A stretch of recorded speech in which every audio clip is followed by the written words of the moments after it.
tal país? ¿Cómo están, amigos? Muy bienvenidos a un nuevo programa de Proyecto Federal, el programa de la Federación Argentina de Trabajadores de Farmacia y su obra social.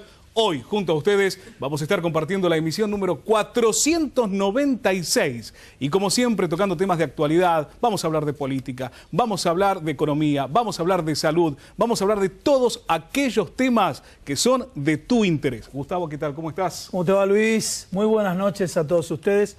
Una semana cargada de información. Y como siempre en nuestro programa, la primera parte, actualidad gremial, actualidad política, actualidad económica, y la segunda parte, todos los temas de salud. Día a día, cada vez nos sigue más gente. Ustedes tienen ahí abajo las vías de comunicación, y aquellos del interior del país, si no quieren gastar, saben que el WhatsApp es gratuito y también aparece ahí abajo la línea de WhatsApp. Dijimos, semana cargada de información. Primer tema, este intento por parte del gobierno nacional de instalar este concepto de que los salarios de los trabajadores son muy altos, y para ser más competitivos, por ejemplo, le hicieron una entrevista al presidente de la Nación diciendo que los fallos de las cámaras de apelaciones del trabajo deben favorecer más a los empresarios y menos a los trabajadores.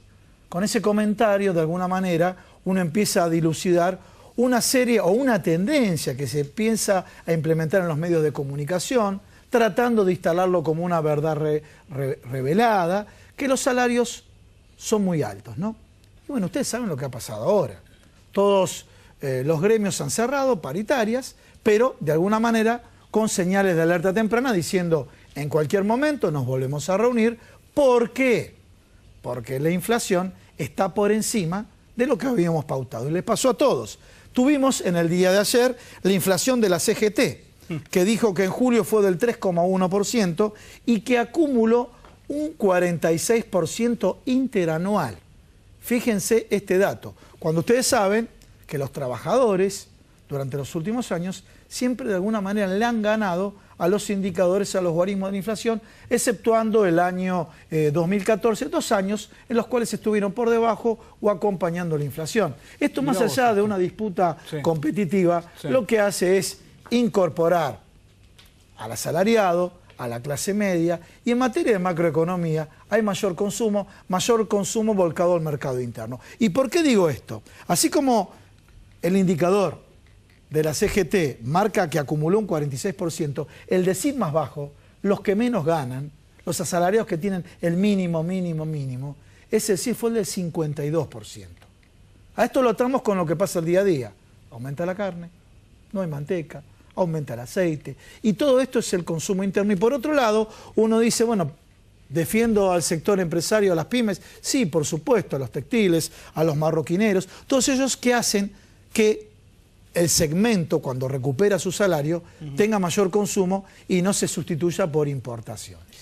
Mirá qué importante lo que vos estás marcando, ¿no, Gustavo? Porque, a ver, a medida que nosotros durante el año fuimos recorriendo con distintos invitados, profesionales, todos ellos ligados, obviamente, al análisis de la economía de nuestro país, las tendencias que se van dando en base a lo que iban planteando estos economistas, de un segundo semestre que no era tal vez lo que había anticipado el presidente de la Nación que iba a suceder, sino que por el contrario, estamos viendo realmente valores que prenden una alerta en cuanto a la economía en términos generales se refiere. Distintas propuestas que va lanzando el gobierno nacional. Tomemos el ejemplo, Gustavo, por ejemplo, el 82% móvil, el anuncio para los jubilados, esta reparación histórica que anunció en su momento el presidente de la Nación. Hace unos días atrás comenzó la posibilidad de que los jubilados comiencen a través de internet, aquellos que obviamente no pueden hacer, sino alguien con ayuda, para poder inscribirse y acceder a esta reparación histórica. ¿Qué es lo que sucede cuando un jubilado o gran parte de este sector de jubilados pretende o quiere esta reparación histórica? Se le dice, a usted el Estado no le está debiendo nada más de lo que realmente está cobrando. Entonces, imagínate la gravedad del asunto. Vamos a traer al programa un especialista en temas previsionales que, como toda reforma, tiene ganadores y perdedores. Claro. Hay un promedio mayor de perdedores, pero lo vamos a abordar a raíz del comentario que hizo Luis con profundidad en los próximos programas, porque sé que hubo muchas consultas por parte de ustedes. Señores, el tema tarifazo. A ver, ¿Le suena o no le suena? Creo que nos suena a todos. Y también aparecen en los distintos medios las bromas vinculadas con el mismo. Dejando de lado el tema de las bromas, por ejemplo, en provincia de Buenos Aires, yo le di una referencia, este programa se ve en todo el país, y ahora cuando hagamos las entrevistas, nos va a acompañar un diputado el día de hoy y nos va a comentar qué es lo que está pasando en el resto del país. Pero, por ejemplo, provincia de Buenos Aires, 38-40% de la masa crítica del electorado, ¿sí? El juez Arias, en provincia de Buenos Aires, reiteró que no hay que pagar el tarifazo en la luz. Es el juez en lo contencioso administrativo de La Plata y explicó que está vigente una medida cautelar. Nos referimos a los amparos. ¿Y por qué digo esto? De distintos medios de comunicación e incluso desde la jefatura de gabinete lo instalaron: señores, no pierdan tiempo, ahorren la plata porque van a tener que pagar. Y todo esto genera en la gente, de alguna manera, un escenario donde se encuentran perdidos. A ver, ¿qué hago? ¿Pago? ¿No pago? ¿Qué es lo que va a pasar? Siempre planteamos acá en este programa dos aspectos. Primero, el debate de fondo respecto si está atrasado o no están atrasadas las tarifas de luz y de gas, que sí uno considera que pueden estar atrasadas. El tema es, primero, el nivel de atraso. Segundo, la estacionalidad. En el momento que hay mayor consumo de electricidad y de gas. En el momento cuando cae la demanda. En el momento cuando los salarios están por debajo de la inflación. Ahí le quieren aplicar como un regalo el incremento del 400%, o sea, multiplicado por 5. Y para los pymes, el incremento del 500%, o sea, multiplicado por 6. O sea, sí, es contra lo que está pasando dentro del mercado. Un principio de subsidiariedad es decir, bueno, si esto es parte del debate, tenemos que tener el criterio de oportunidad para efectuar ese ajuste, ¿no? Vos fijate esto también, ¿no? A ver, uno tiene la posibilidad muchas veces de, por sus actividades, por su trabajo, de charlar con la gente y también saber lo que le pasa. Y es la primera vez que sucede en la Argentina. Hemos tenido problemas energéticos, es verdad, estos últimos años sí, han existido, es cierto. Pero ¿qué pasó en este invierno, Gustavo? Hay mucha gente. Hubo 72.000 usuarios en la capital federal. En la capital. En medio. En la capital, no me imagino en el interior del país. A eso voy. La gente hace reclamos que pasan semanas sin tener suministro eléctrico. Semanas. Y estamos hablando de lugares de nuestra querida Argentina que obviamente tienen otras tarifas, que son tarifas muy diferenciales a la de Buenos Aires, que en la se debería haber hecho alguna inversión. Pero ahora, entonces, ¿qué está sucediendo? ¿Qué está pasando? ¿Y cuáles son obviamente las medidas que debe adoptar el gobierno nacional para darle la solución a la gente? Para que vos, si te van a cobrar una factura determinada, tengas el suministro de energía eléctrica que corresponde, que tengas la posibilidad de acceder al agua como corresponde, que si te van a aumentar el servicio de gas, cuentes con el servicio de gas. Entonces, está bien, estamos solicitando un aumento de tarifas. Vamos a ver, la justicia decidirá qué va a suceder con este tema. Pero ¿cómo se invierte? ¿Se invierte realmente? ¿Qué pasa con ese dinero? Bien, damos un vuelco de página y ya comenzamos de lleno con el programa, pero un tema que está muy relacionado con lo que es este programa, y me refiero en el caso puntual a la obra social de personal de farmacia. Con esto lo hago extensible para todos los que nos siguen a todas las obras sociales. Un dato no menor más allá de las cuestiones técnicas, porque pueden aburrir las cuestiones técnicas. Por mucho tiempo los medios de comunicación decían la caja de los sindicatos. Afortunadamente distintos medios ya ahora están diciendo la devolución a los sindicatos, que no es un dato menor que la caja de los sindicatos o que la pugna. Hay un sistema de salud compuesto por tres actores: el público, el privado y la seguridad social, y en la seguridad social están las obras sociales y las empresas de medicina prepaga. ¿Qué es lo que pasa? Y esto sí es un dato no menor, y esto corresponde ser justo, viene desde el gobierno anterior, también viene de gobiernos anteriores, el tema que le venían adeudando a las obras sociales ese salario diferido. Se lo venían adeudando principalmente en el último periodo, porque ¿cómo es el tema?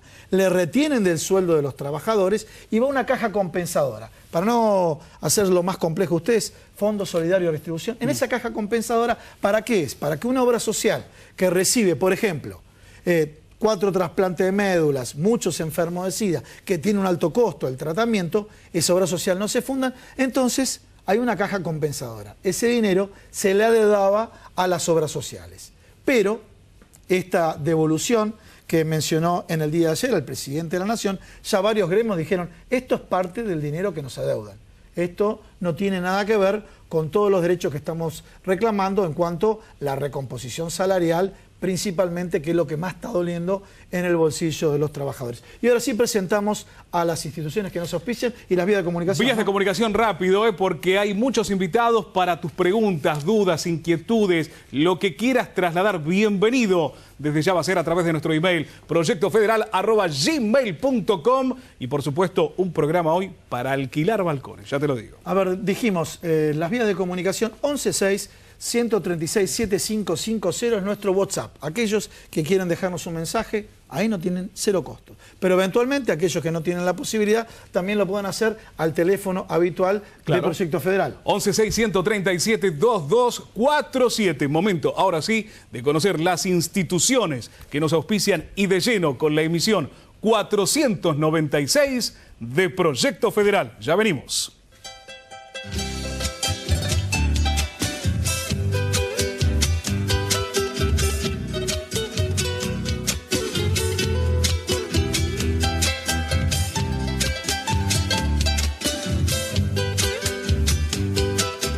Federación Argentina de Trabajadores de Farmacia. Más de 60 años en defensa de los derechos del trabajador del sector.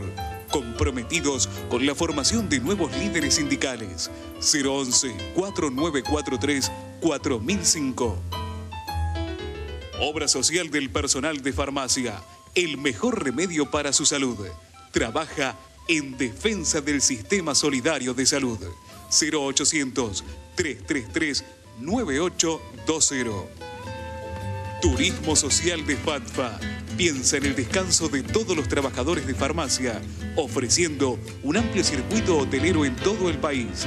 011-4941-9910. Instituto Superior de Formación Tecnológica de FATFA apuesta al crecimiento profesional de todos los trabajadores de farmacia del país. www.institutofatfa.com.ar.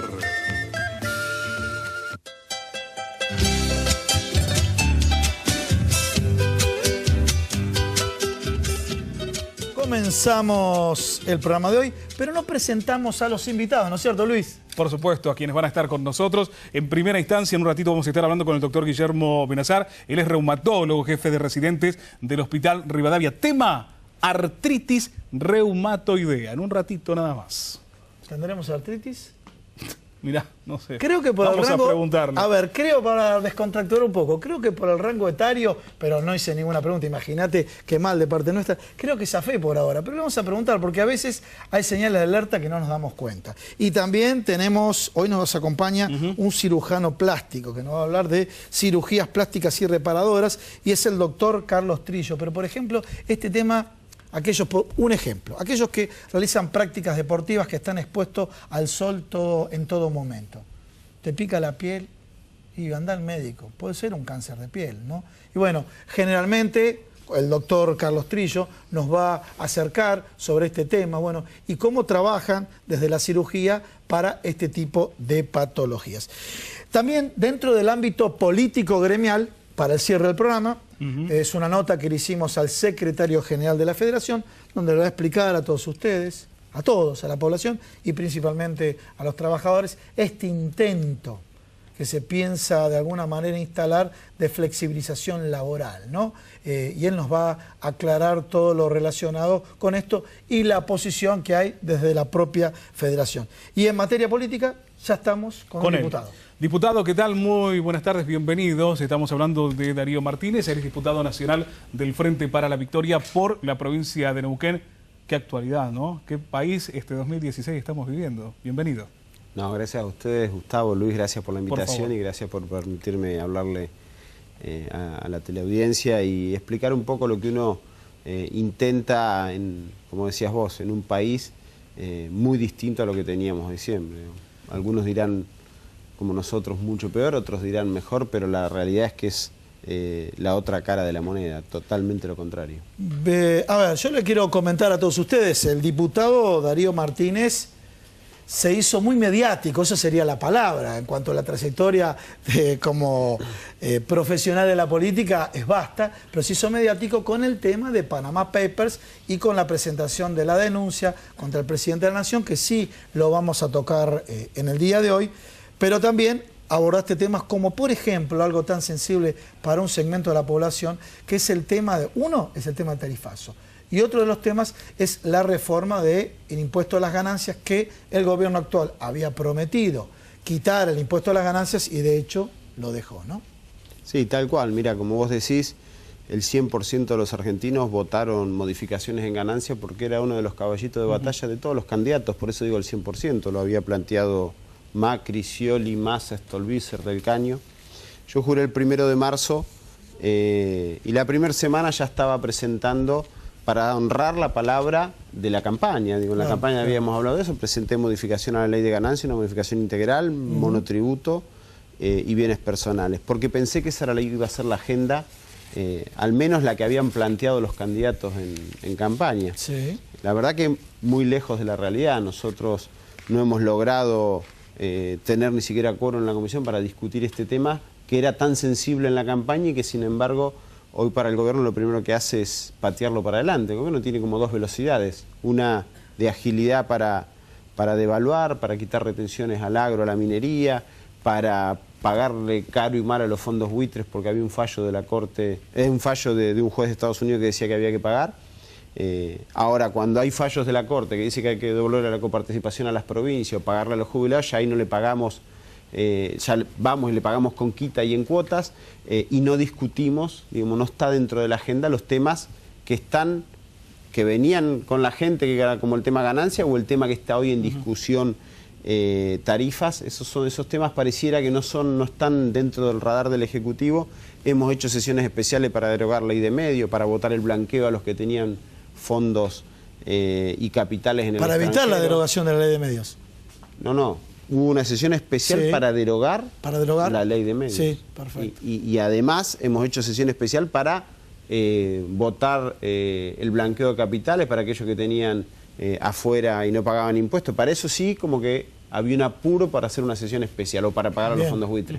Ahora, para tomar este tema, yo en la última sesión pedí una sesión especial por el tema de tarifa. Venimos pidiendo en el recinto y en las comisiones discutir el proyecto de ganancia, de monotributo, que mucha gente ha ido quedando, porque AFIP te pasa directamente a responsable en cripto. Las cosas han aumentado, la facturación que tenías antes no es la misma que ahora y automáticamente te pasan a un régimen que mucha gente no está ni tiene un contador cerca, digamos, viene de un régimen simplificado. Pasar a responsable en cripto es un tema que está creciendo y bueno, no está dentro del radar de los problemas de... Darío, tengo una pregunta, ¿no? Que es una pregunta generalizada, pero que también mucha gente lo debe estar preguntando desde el otro lado, ¿no? El 10 de diciembre se recibe una Argentina con ciertas características, ¿no? Una gran capacidad y fuerte consumo hacia la población, la gente podía acceder a ciertos beneficios que antaño no se podía, y nos encontramos de ese 10 de diciembre hacia ahora con cambios políticos muy diferenciales a lo que era el proyecto de estos últimos 12 años. ¿Cuál es la sensación que percibís vos, como ciudadano, más allá de la política, que tiene la gente de las diferentes decisiones que va adoptando el gobierno nacional en todas las áreas, en la económica, en la política, en la social? ¿Sentís como esa especie de malestar que se ha generalizado en el ciudadano común? Quien lo votó y quien no lo votó, digo, lo veo a diario. Yo las semanas que no tengo sesión recorro mi provincia y vemos, de hecho se me han aparecido vecinos que dicen: quiero denunciarlo al presidente por fraude, porque yo lo voté porque dijo que no iba a hacer las cosas que está haciendo. Lo dijo en el debate, lo dijo en la campaña, y nos pasa eso. Y la verdad que uno no tiene que enojarse con aquel que no lo votó. Lo que hay que intentar es ponerle freno a muchas de esas decisiones de un modelo, de un proyecto de país, como bien vos lo decías, totalmente distinto a lo que teníamos. Lo que teníamos hacía eje y el motor del desarrollo era el trabajador. Claro. Digamos, todas las decisiones que vos le podés criticar o no a Néstor o a Cristina, siempre tenían como eje beneficiar al trabajador.